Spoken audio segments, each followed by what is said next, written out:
Bueno, nik geroko saioaren aurretik egingo dut apurra kokatu transmediaren esangura edo nola ulertzen dugun, eta horretarako onartzen badidazu erabiliko dut umeek egiten dituzten bezalako marrazki bat.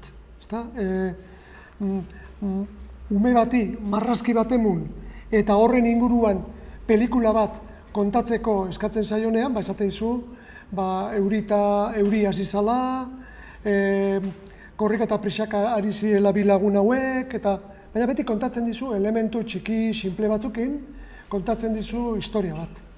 Askoraz ere joko gehiago ematen du, txiki handiak bezalako proposamen bat egiten badiozu ume txiki bati. Txiki handi bat da, personaje bat, gorputzeko parte bat txikia eta bestea handia dukena. Burua txikia, belarri handiak, lepo luzia, gorputz txikia, hankak bat luzea, bestea laburragoa, esku bat txikia, bestea... Sekulako joku ematen du hitz egiteko, komentatzeko, eta beste txiki handi bat hemen daukazue.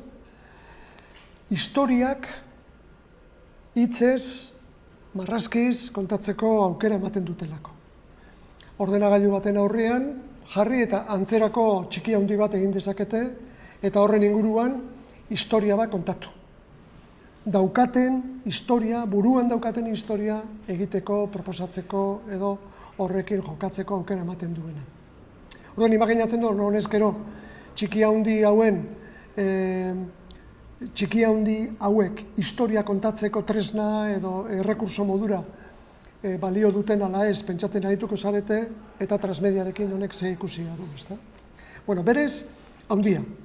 Transmedia, hori Henry Jenkinsek esan zuen, hemen agertzen den bezala, a transmedia story unfolds across multiple media platforms with each new text making a distinctive and valuable contribution to the whole. In the ideal form of transmedia storytelling, each medium does what it does best, so that a story might be introduced in film, expanded through television, novels and comics. Its world might be explored through gameplay and experience as an amusement park attraction. Eta hor berez agertzen dira elementu guztiak. Historia bera dala elementu zentrala, garatu daitekena medio desberdinen bidez. Elementu zentrala da medioa, eta horrekin historia da elementu zentrala, eta medio bakoitzak egiten duen aportazioa, egiten du ondoen dakien elementuak erabiliz, baliabideak erabiliz. Kasu batzutan izango dira ikusentzunezkoak, beste batzutan idatzia, beste batzutan argazkia, beste batzutan kamisetak, eta horrengokoan izango dira panpin txikitsuak ero txiki handiak. Berez, transmediari buruz, nire jardun laburtxo honetan, nik uste elementu zentrala diela, transmedia dela, narratibarekin, kontakizunarekin zerikusia daukan jarrera bat, eta beraz, erabiliko diren medioak dira historiobideak, historia kontatzeko tresna, kanalak, eta lehen ikusi dugun bezala, askotan mugitzen da fikzionala edo faktuala diren eremuetan eta batzutan modu nahasian, zuloaken esperientzian gertatzen da bezala. Baina egia da baita ere, lehengo urteetan pasatu gara edabideak hitz zentrala izatetik, eta gero eta gehiago komunikabideak dira, nik uste gero eta garbiago erabili behar den hitza. Ze gaur egun komunikabideek posible egiten dute joan etorriko bidea.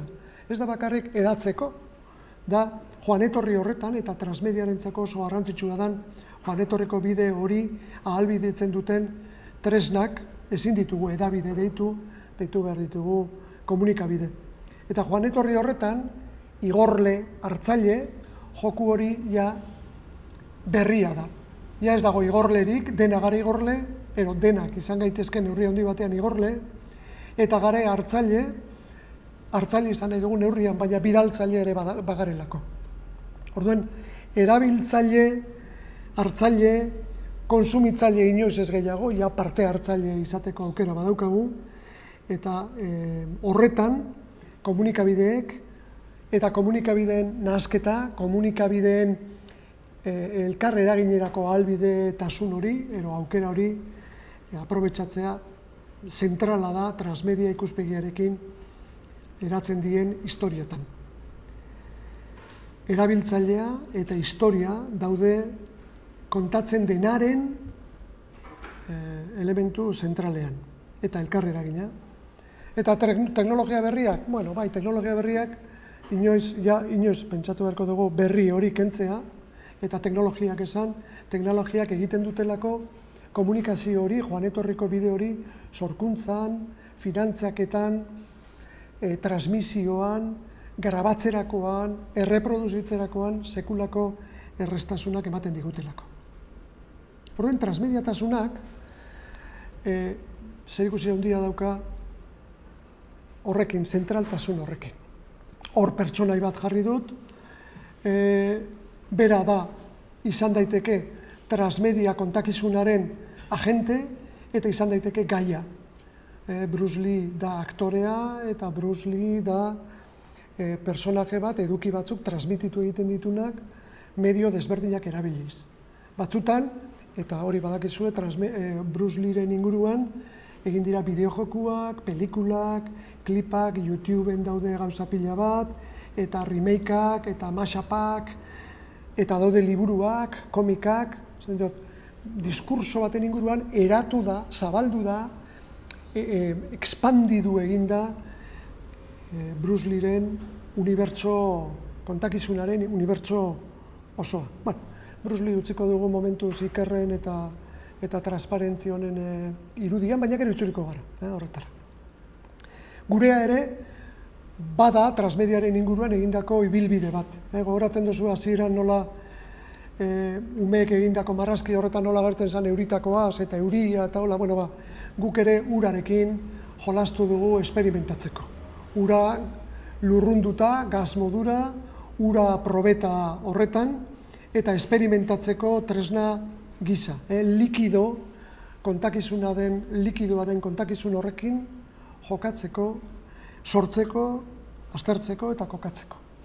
Eta horretan, adibide desberdinak eta aztergai desberdinak hartu ditugu, lan desberdinak egin ditugu, eta honetaz hitz egiten dudanean, esan nahi dut gu garela nor ikerketa taldekuak, eta Bea Narvaiza, Libe Mimensa eta Neronek transmedia ikuspegi edo lanketa honetan gaudela zentratuta, transmedia bezalako jardunaldi bat antolatuz, EITB eta Tabakalerarekin sortuta daukagun talde horretan, eta talde horretan norrekin batera esandakoa EITB eta Tabakalera dauden bezala, Iñako Gurrutxaga ere hemen dago gurekin.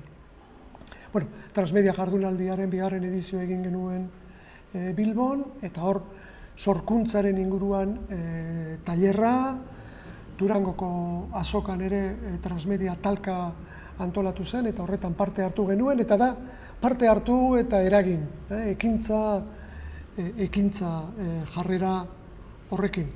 Korrika ere aztergai izan dugu eta langai izan dugu, eta horretan jarraitu baduzu bai EITB-en, bai sare sozialetan, bai fisikoa den transmediaren jarraipen egin baduzu aurten, konturatuko zarete hor ere egondala masterreko, multimedia komunikazio masterreko ikasleen parte hartzea, sareratzea eduki batzuk sortu, sareratu, ikusentzunezko produktuak, sare sozialen kudeaketa, esperientzia oso aberasgarria.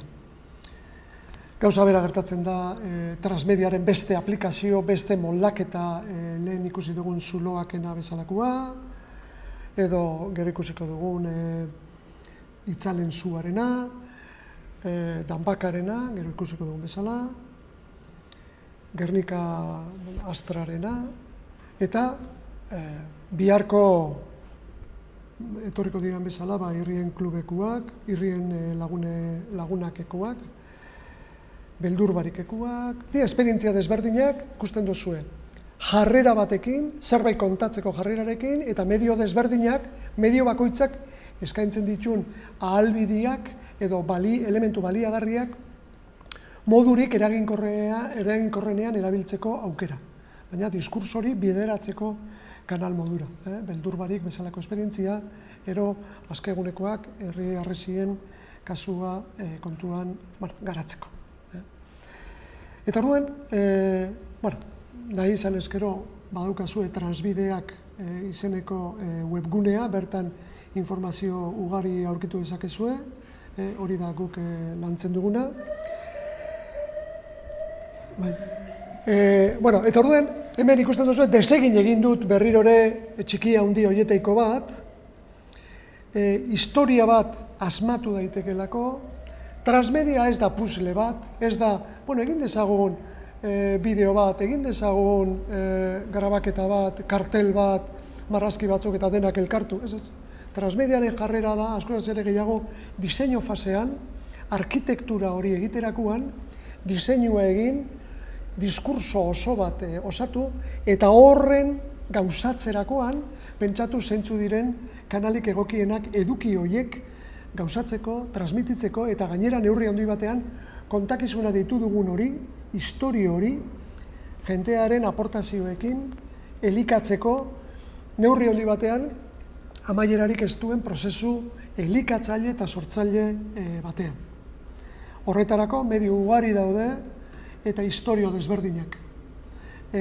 Baina historia bera da garrantzitsu. Likidotasun hori, medio desberdinetara bideratzen den likidotasun ikuspegi horrekin.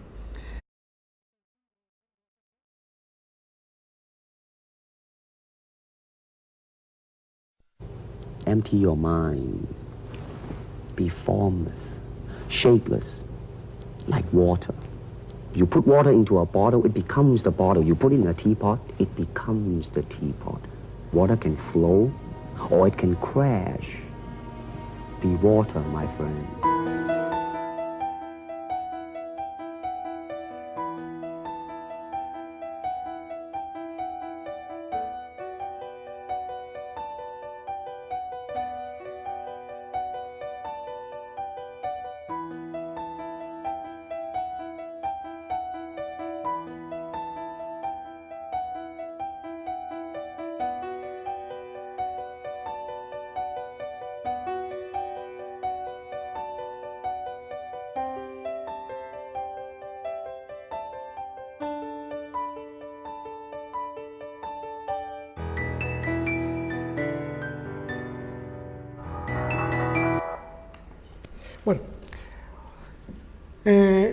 Sarrera honekin eginda genuena zen, kokatu transmedia ikuspegi hori, jarrera hori, eta gauzatuko dugu, lehen esan dugu bezala, gauzatuko dugu esperientzia desberdinak kontuan hartuz.